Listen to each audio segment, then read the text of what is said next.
Assalamualaikum warahmatullahi wabarakatuh.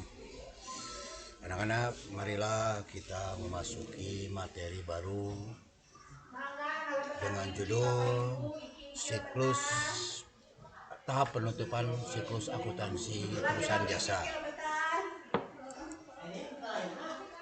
Setelah kalian mempelajari tiga tahap berikutnya, tiga tahap sebelumnya, sekarang tahap terakhir dari yaitu tiga tahap sebelumnya, yaitu tahap pencatatan, pengikhtisaran, dan tahap pelaporan.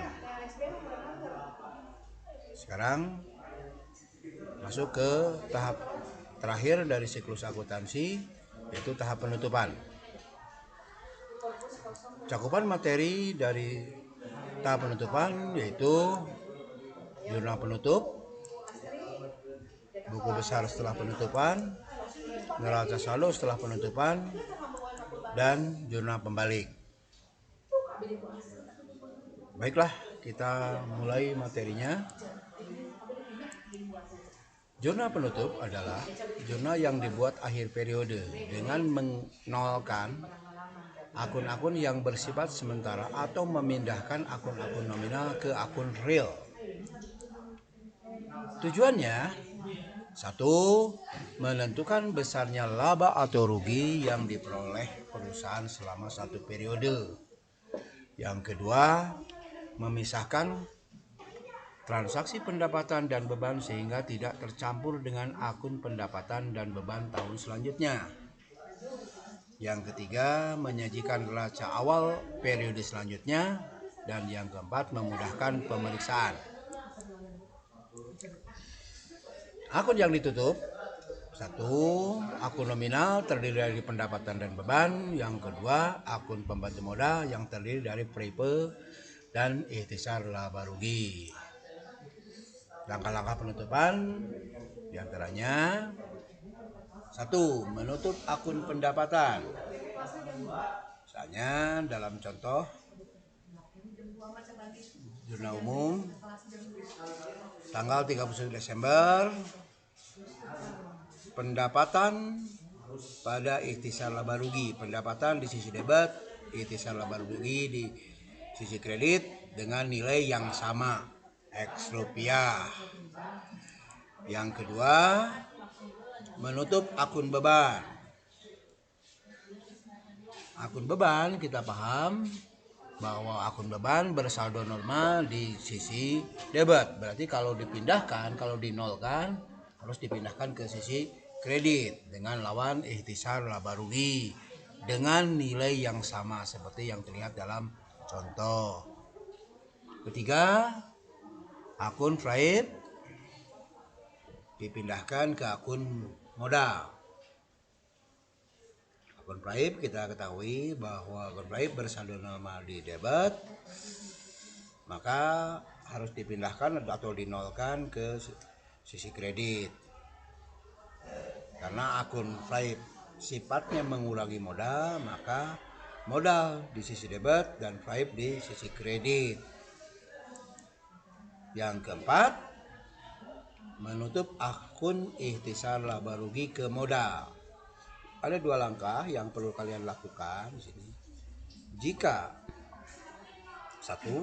perusahaan memperoleh laba, maka jurnal penutupnya adalah ikhtisar laba rugi di debit, modal di kredit dengan nilai sebesar keuntungan yang diperoleh oleh perusahaan selama satu periode. Yang kedua, jika perusahaan menderita rugi, itu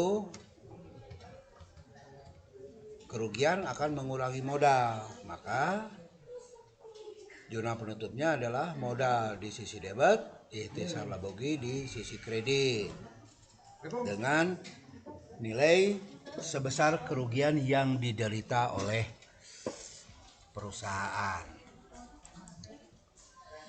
Setelah itu kita lanjut, setelah kita melakukan Jurnal penutup kita lanjut dengan membuat buku besar setelah penutupan, istilahnya diposting.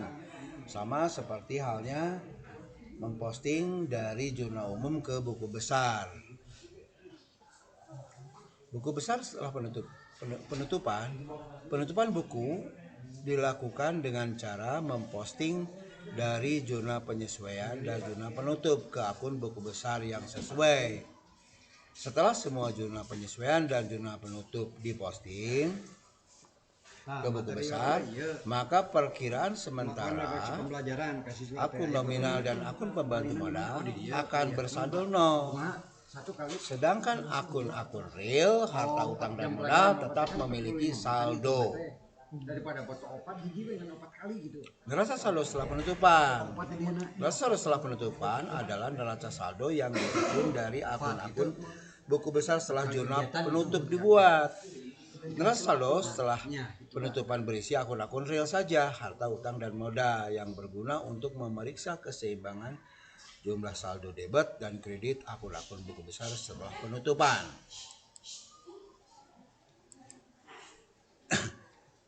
Dan yang terakhir yaitu jurnal pembalik. Jurnal pembalik adalah jurnal yang dibuat pada awal periode akuntansi untuk membalikan jurnal penyesuaian yang menimbulkan akun-akun real lain. Hal ini perlu dilakukan karena jika tidak dibalik akan terjadi akun-akun ganda. Fungsinya, 1. Untuk mempermudah pencatatan transaksi pada awal periode akuntansi, terutama yang berhubungan dengan ayat jurnal penyesuaian tertentu. 2. Meminimalisir kesalahan yang terjadi seperti menghindari pengakuan beban dan pendapatan yang double karena penyusunan AJP atau ayat jurnal penyesuaian.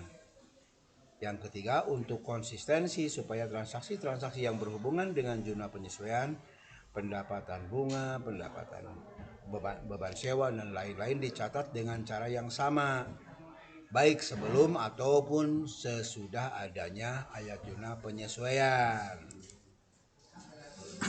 Jurnal pembalik dibuat dengan cara membalik ayat jurnal penyesuaian atau AJP, tetapi tidak semua AJP perlu dilakukan jurnal pembalik. Hanya ada 4 jenis jurnal atau kriteria jurnal pembalik. Apa saja kriteria dari AJP yang perlu adanya pembalik? 1 diantaranya beban dibayar di muka yang dicatat dengan pendekatan beban atau dicatat dengan beban. Yang kedua, beban yang masih harus dibayar. Ketiga, pendapatan diterima di muka yang dicatat sebagai pendapatan. Yang keempat, pendapatan yang masih harus diterima. Baiklah, kita mulai langkah-langkah melakukan jurnal pembalik. 1. Beban dibayar di muka yang dicatat dengan pendekatan beban. Di jurnal penyesuaian selalu tercatat sewa dibayar di muka, beban sewa X rupiah dengan nilai yang sama X rupiah. Maka jurnal pembaliknya tinggal membalikkan aja, beban sewa di debit, sewa dibayar di muka di kredit. Kedua, beban yang masih harus dibayar. Dalam AJP terdapat beban gaji dan utang gaji dengan nilai yang sama X rupiah. Maka jurnal pembaliknya adalah utang gaji di debit, beban gaji di kredit. Ketiga, pendapatan diterima di muka yang dicatat sebagai pendapatan. Dalam AJP tertulis pendapatan sewa diterima di muka dengan nilai yang sama.